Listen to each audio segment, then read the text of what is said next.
Parameter of law के इस channel में मैं आपका मित्र रिटायर्ड जज अशोक शर्मा आपका हार्टली वेलकम करता हूं।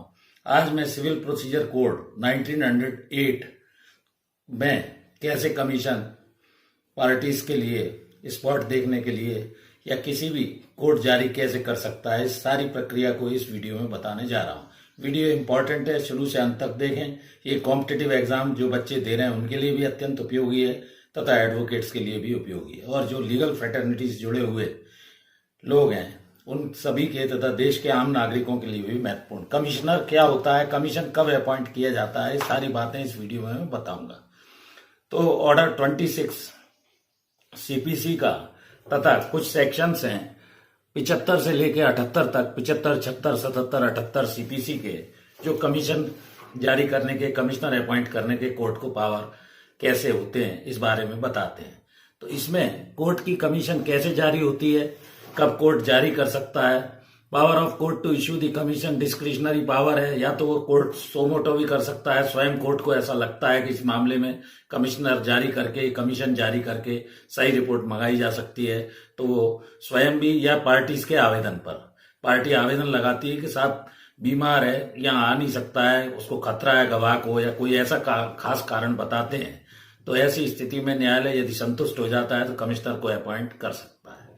जनरली कोर्ट के सामने विटनेस को आना होता है, लेकिन अगर उसे बीमारी है, खतरा है, या वो आ ही नहीं सकता कोई गंभीर बीमारी के कारण कोर्ट के समक्ष, तो कोर्ट ये कमीशन जारी करती है। सेक्शन 75 में प्रिस्क्राइब्ड कंडीशन में एग्जामिन किसी भी व्यक्ति को किया जाता है, जनरली कोर्ट के सामने ही गवाही ली जाती है।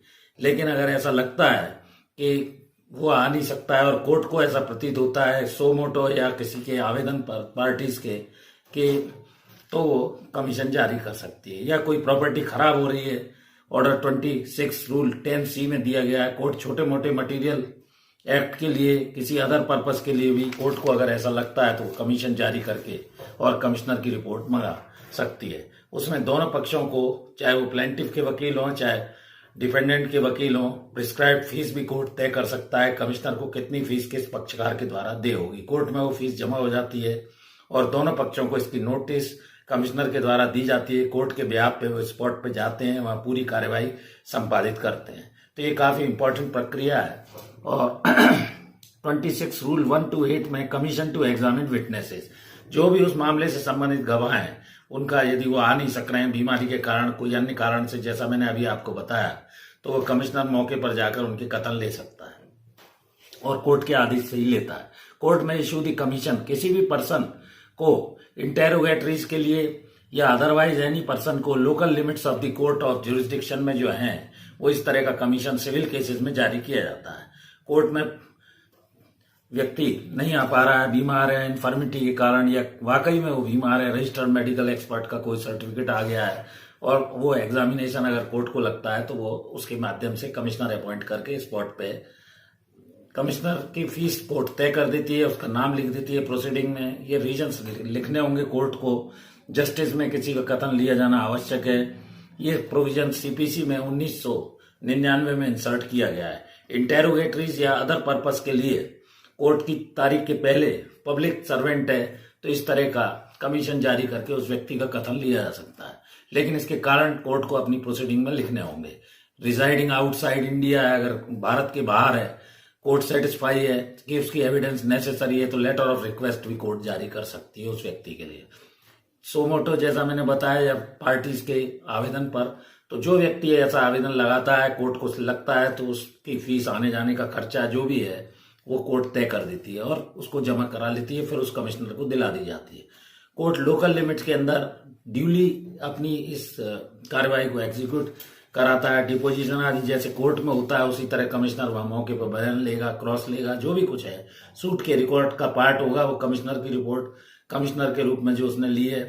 और in the service of government servant अगर कोई है तो उस पर उसका भी कथन लिया जाता है और उसकी पूरी रिपोर्ट कमिश्नर कोर्ट में सबमिट करेगा, जो फाइल का पार्ट होता है। कोर्ट चाहे तो उस पार्टी के बिना भी प्रूफ ऑफ एनी सर्कमस्टेंसेज में पढ़ सकता है। लोकल इन्वेस्टिगेशन का जहां तक प्रश्न है, मैटर अगर कोई डिस्प्यूट है और दोनों पार्टीज का ऐसा कहना है, या कोई एनुअल कोई नेट प्रॉफिट की रिपोर्ट है, वैल्यू डैमेजेस हैं, तो उसके लिए भी ऐसा कर सकता है। किसी भी व्यक्ति को वो अपॉइंट करेगा। गजराज वर्सेस रामाधार का एक AIR 1975 का मामला सुप्रीम कोर्ट में रिपोर्ट हुआ था, जिसमें लोकल इन्वेस्टिगेशन के लिए कमिश्नर को अपॉइंट करने के पावर्स बताए गए और कमिश्नर मौके पर जाके जो भी स्थिति पाता है सारी रिकॉर्ड करेगा और अपनी रिपोर्ट कोर्ट में प्रस्तुत करेगा, जो कोर्ट की फाइल का पार्ट होगा। कोर्ट की एविडेंस का जो पार्ट बनेगा पर्सनली या पार्टली कमिश्नर एग्जामिन कर सकता है। उसके अलावा कोर्ट की परमिशन से कोर्ट फर्दर इंक्वायरी भी, अगर कोर्ट को ऐसा लगता है कमिश्नर की रिपोर्ट के बाद भी फर्दर इंक्वायरी कराने की आवश्यकता है, तो कोर्ट ऐसा भी ऑर्डर दे सकता है। कमीशन अकाउंट का एडजस्टमेंट के लिए कमीशन जारी किया जा सकता है। नेसेसरी इंस्ट्रक्शन कोर्ट दे सकता है। कोर्ट पार्टीशन के लिए कोई विभाजन का मामला है पक्षकारों के मध्य, तो उसमें भी कमीशन मौके पर जाके कमिश्नर देखेगा कि ये प्रॉपर्टी कैसी है, इसका विभाजन कैसे हो सकता है। डिफरेंट पार्टी के जो भी ऑब्जेक्शन है उनको सुनने के बाद प्रॉपर्टी को कमिश्नर की रिपोर्ट के आधार पर कोर्ट अपना डिसीजन लेता है बंटवारे आदि में। कमिश्नर अपॉइंट इस तरह कोर्ट कर सकती है और जो भी टाइम लिमिट फिक्स होती है उसके अंदर उसको अपनी कोर्ट के समक्ष रिपोर्ट प्रस्तुत करनी होती है। कंडक्ट कोई सेल वगैरह का है, सभी particular preparation along with the report, तो ऐसा एक बंधुआ Mukti Morcha versus union of India 1984 का मामला था, उसमें भी इस तरह के कमीशन के बारे में बताया गया। मिनिस्ट्रियल एक्ट परफॉर्म करने के लिए कमीशन कराने के लिए भी कोर्ट आदेश दे सकता है। जनरल प्रोविजंस, जैसा मैंने अभी आपको बताया, कमिश्नर के संबंध में ये कमीशन इश्यू करने के पहले जिस पार्टी के पक्ष में सम ऑफ मनी कोर्ट को ऐसा लगता है कि कमिश्नर की इतनी फीस तय करना आवश्यक है, तो वो कोर्ट विटनेस के लिए, पर्सन को एग्जामिन करने के लिए, स्पॉट का मुआयना करने के लिए जारी कर सकती है।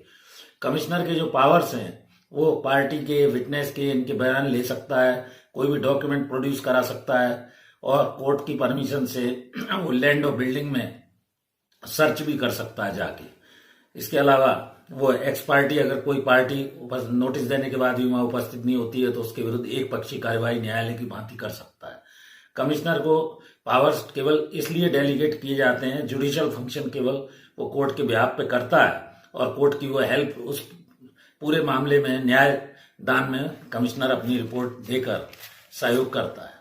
और इसमें मोस्टली दोनों पार्टीज के वकील भी मौके पर पहुंचते हैं, उन्हें भी वो कमिश्नर नोटिस देगा और अब पूरा कोर्ट के बिहाफ पे काम करके अपनी रिपोर्ट न्यायालय के समक्ष प्रस्तुत करता है। तो इस तरह मैंने सेक्शन 75, सेक्शन 76, 77, 78 और ऑर्डर 26 रूल 4, जिसमें कमीशन CPC 1908 के तहत जारी होते हैं, इंसिडेंटल प्रोसीडिंग कहलाती है, के संबंध में सरल भाषा में आपको बताने का प्रयास किया। ये वीडियो काफी महत्वपूर्ण है, जो परीक्षार्थी कॉम्पिटिटिव एग्जाम दे रहे हैं उनके लिए अत्यंत महत्वपूर्ण है। मेरा एक और अनुरोध है कि मेरी मिसेज धर्मपत्नी श्रीमती अर्चना शर्मा का भी एक चैनल YouTube पर अर्चना आरटी आपके नाम से, कृपया उसे भी आप यदि सब्सक्राइब नहीं किया है तो सब्सक्राइब करें। इस वीडियो में यहीं तक, कल फिर मिलते हैं नए वीडियो के साथ। Thank you for watching this video.